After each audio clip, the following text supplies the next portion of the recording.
ದಶಮಾನೋತ್ಸವಕ್ಕೆ ಬಂದಿದ್ದೆ ಅಂತ ಅನಿಸುತ್ತೆ. ಹಾಂ ಹಾಂ, ಯೋಧ ಸನ್ಮಾನಕ್ಕೆ ಮೊದಲನೇದ ಎರಡನೇದು? 6 ವರ್ಷಗಳ ಹಿಂದೆ ಆ ಥರದೊಂದು ಸಮ್ಮೇಳನ ನಡೆದಾಗ ಯೋಧರ ಸನ್ಮಾನಕ್ಕೋಸ್ಕರ ನಾನು ಆ ಸಂದರ್ಭದಲ್ಲಿ ಬಂದಿದ್ದೆ. ಈಗ ಮತ್ತೊಮ್ಮೆ ನಾನು ಬರಲಿಕ್ಕೆ ಸಾಧ್ಯ ಆಗ್ತಾ ಇರೋದು ನಂಗೆ ಭಾಳ ಸಂತೋಷದ ಸಂಗತಿ. ಮೊದಲು ನಾನು ಈ ಥರದ ಜಾತಿ ಸಮಾವೇಶಗಳಿಗೆ ಹೋಗೋದು ಸರಿಯಾ ತಪ್ಪು ಅಂತ ತುಂಬ ಯೋಚನೆ ಮಾಡ್ತಿದ್ದೆ, ಅಂದರೆ ಎಲ್ಲ ಒಂದೇ ಕಡೆ ಸೇರಿರುವಾಗ. ಆದರೆ ಈಗ ಅನ್ಸತ್ತೆ ಪ್ರತಿಯೊಂದು ಜಾತಿಯೂ ಕೂಡ ತಮ್ಮ ತಮ್ಮ ಸಮಾಜವನ್ನು ಬಲವಾಗಿಸಿಕೊಂಡು ತನ್ಮೂಲಕ ಹಿಂದೂ ಸಮಾಜಕ್ಕೆ ಶಕ್ತಿಯನ್ನು ತುಂಬುವ ಪ್ರಯತ್ನ ಮಾಡುತ್ತೆ ಅನ್ನೋದಾದರೆ ಅದು ಆಗಬೇಕಾಗಿರುವಂಥ ಕೆಲಸ ಅಂತ.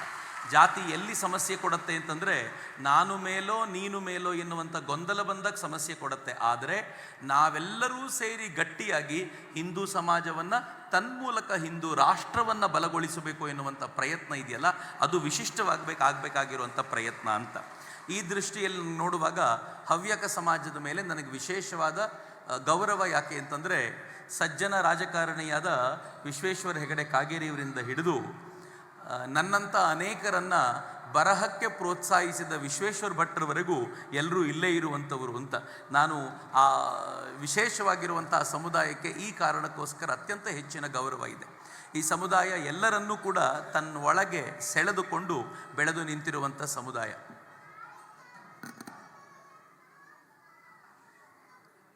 ಬಂದ್ಬಿಡ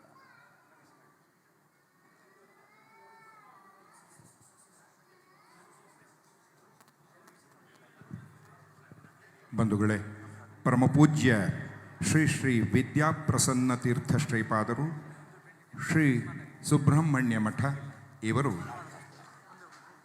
ಈ ಸಭಾಂಗಣಕ್ಕೆ ವಿಜಯಂಗೈಯುತ್ತಿದ್ದಾರೆ. ನಾವೆಲ್ಲ ಎದ್ದು ನಿಂತು ಪೂಜ್ಯ ಶ್ರೀಪಾದರನ್ನು ಗೌರವದಿಂದ ಸ್ವಾಗತಿಸೋಣ ಅಂತ ವಿನಂತಿ ಮಾಡ್ತಾ ಇದ್ದೇನೆ. ಪರಮ ಸಾನ್ನಿಧ್ಯವನ್ನು ವಹಿಸಲಿರುವಂತಹ ಶ್ರೀ ಸುಬ್ರಹ್ಮಣ್ಯ ಮಠದ ಶ್ರೀ ಶ್ರೀ ವಿದ್ಯಾಪ್ರಸನ್ನ ತೀರ್ಥ ಶ್ರೀಪಾದಂಗಳರಿಗೆ ಅಖಿಲ ಭಾರತ ಹವ್ಯಕ ಮಹಾಸಭಾದ ತೃತೀಯ ವಿಶ್ವ ಹವ್ಯಕ ಸಮ್ಮೇಳನದ ಈ ವೇದಿಕೆಗೆ ಪ್ರೀತಿಯ ಗೌರವದ ಸಾಷ್ಟಾಂಗ ಪ್ರಣಾಮಪೂರ್ವಕ ಸ್ವಾಗತ ಸುಸ್ವಾಗತ.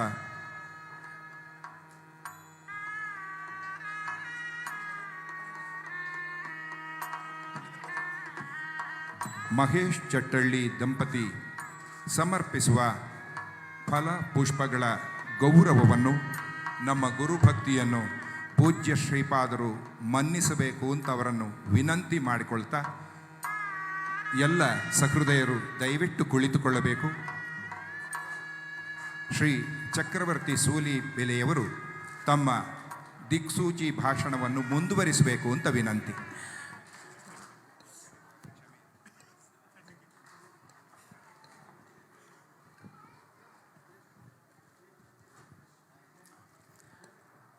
ಹವ್ಯಕರ ಕಾರ್ಯಕ್ರಮ ಬಲು ವಿಶಿಷ್ಟ, ಯಾವಾಗಲೂ ಹೌದು. ಇಲ್ಲೂ ನಾನು ಲಿಸ್ಟ್ ನೋಡ್ತಾ ಇದ್ದೀನಿ, ಅರಮನೆ ಮೈದಾನದಲ್ಲಿ ಏನೇನು ಆಗಿದೆ ಅಂತ. ಹೊರಗಡೆ ಇಟ್ಟಿರುವ ಕಾರ್ನಿಂದ ಹಿಡಿದು ವೇದಿಕೆ ಮೇಲೆ ಏಕಕಾಲಕ್ಕೆ 80 ಜನರಿಗೆ ಸನ್ಮಾನ ಮಾಡುವುದರವರೆಗೆ ಅದು ಈ ಸಮುದಾಯ ಮಾತ್ರ ಆಲೋಚನೆ ಮಾಡ್ಬೋದಾಗಿರುವಂಥ ಒಂದು ವಿಶಿಷ್ಟವಾದ ಸಂಗತಿ.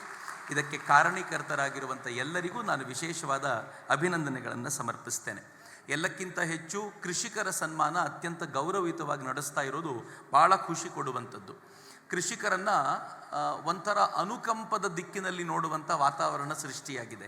ಅಯ್ಯೋ ಕೃಷಿ ಮಾಡ್ತೀಯಾ ಪಾಪ ಅಂತ ಹಾಗೊಂದು ಶುರುವಾಗಿದೆ. ಅದು ಯಾವಾಗಲಿಂದ ಶುರುವಾಯಿತು ಅಂತ ಹೇಳುವಂಥ ಪ್ರಯತ್ನ ನಾನು ಮಾಡ್ತೀನಿ.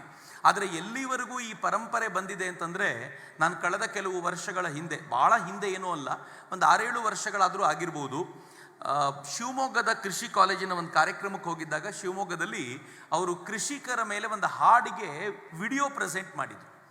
ಎಲ್ಲೆಲ್ಲಿ ರೈತ ರೈತ ರೈತ ಅಂತ ಬರುತ್ತೋ ಅಲ್ಲಿ ಒಂದೇ ಚಿತ್ರ ಪದೇ ಪದೇ ಬರ್ತಿತ್ತು. ಏನು ಚಿತ್ರ ಗೊತ್ತಾ? ಬರಡಾಗೋಗಿರೋ ಭೂಮಿ, ಮಳೆ ಇಲ್ಲದ ಆಕಾಶ, ತಲೆ ಮೇಲೆ ಕೈ ಹೊತ್ಕೊಂಡು ಕೂತಿರುವಂಥ ರೈತ. ಯಾರು? ಕೃಷಿ ಕಾಲೇಜಿನವರು. ಕೃಷಿ ಕಾಲೇಜಿನವರಾದರೂ ರೈತ ಅಂದರೆ ಬೇರೊಂದು ಚಿತ್ರವನ್ನು ಕೊಡಬೇಕು. ಆದರೆ ಕೃಷಿ ಕಾಲೇಜಿನವರೇ ರೈತ ಅಂತ ಹೇಳುವಾಗ ಈ ಚಿತ್ರವನ್ನು ಪದೇ ಪದೇ ಹಾಕಿದ್ದು ನೋಡಿ ಸಂಕಟ ಅನ್ನಿಸ್ತಿತ್ತು ನನಗೆ. ರೈತನನ್ನು ನಾವು ಅನುಕಂಪದ ದೃಷ್ಟಿಯಿಂದ ನೋಡೋದಿದೆಯಲ್ಲ, ಬಹಳ ದುರದೃಷ್ಟಕರ ಸಂಗತಿ.